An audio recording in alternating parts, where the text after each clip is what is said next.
The last thing you want to do is to raise taxes in the middle of a recession because that would just take more demand out of the economy and put businesses in a further hole. Well, that was President Obama back in 2009, warning against tax hikes in a weak economy, a recession. But just an hour ago, he walked into the East Room and called for a major new tax hike on anyone making more than $250,000 a year, a move that even Democrats are worried could punish some small business owners who create a whole lot of America's jobs. Lou Dobbs is the host of Lou Dobbs Tonight on the Fox Business Network. Lou, the president said that during a recession. We're not technically in a recession anymore. Does that make the tax hikes now okay? I think not. And because this is not a recession by classic definition, it means very little. It is a jobless recovery. When we include discouraged workers, Megan, as you know, 15% of the country is unemployed. Right. It's not 8.2%. It's 15%. And for this president to even stand up here by himself and say he's going to raise taxes, first of all, ignores the fact that this is a Republican-led Congress that is adamantly against raising taxes, to their credit. And secondly, it ignores the fact that his own party is not participating in this call for new taxes. In fact, Nancy Pelosi, the minority leader in the House, has said maybe at $1 million, but certainly not at $250,000. Well, that's the interesting thing, is that he actually tried to get this through before, and the Senate, which is controlled by the Democrats, said nope. No deal. So is this a partisan thing? I mean, is this the White House versus everyone else? This is a desperate president who finds himself locked up in basically a dead heat in battleground states all over the country right now, with 4 months to go to the election. He doesn't know what to do. He's talking about being, first of all, a man who cuts taxes, and then talking about he wants to raise taxes.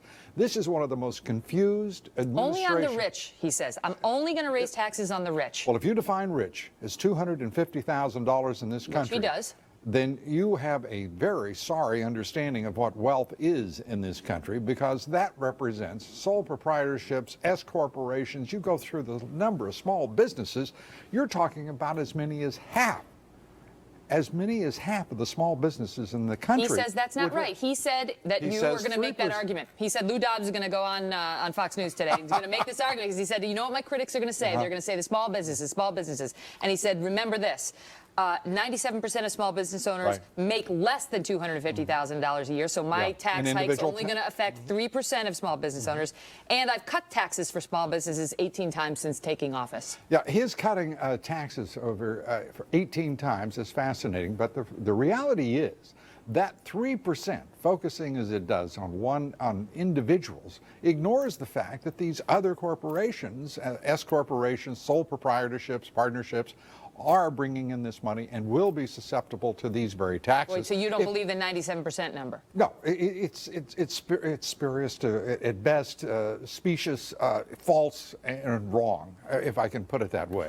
and secondly, let's be clear, this man will not raise taxes on anyone. He will not raise taxes, no matter how dramatic or imperious he is in his declaration.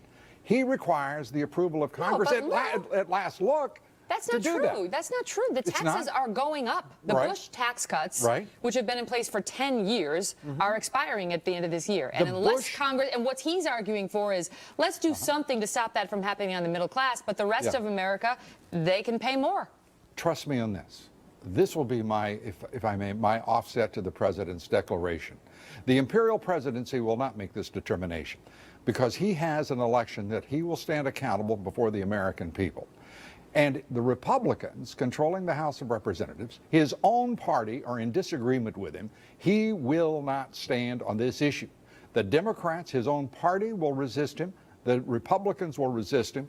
And the fact is, this is a president with a 15% unemployment rate who's talking about raising taxes instead of creating jobs. That's idiocy. But it seems like when you poll the American people, they're in favor of raising taxes on the rich. And he says he's concerned with fiscal restraint, that we need to attack these budget deficits and this massive debt. And why not pinch the rich? This is why President Obama is such a great leader. This tax would raise an estimated $85 billion in 1 year. That would pay for the federal government to operate for 8.5 days. 8.5 days. Meanwhile, he's run up deficits and the national debt by about $4.5 trillion in 3.5 years. This man is not making sense as the leader of this great nation. Lou Dobbs, thank you, sir. Thanks. Always a Good to be pleasure. with you.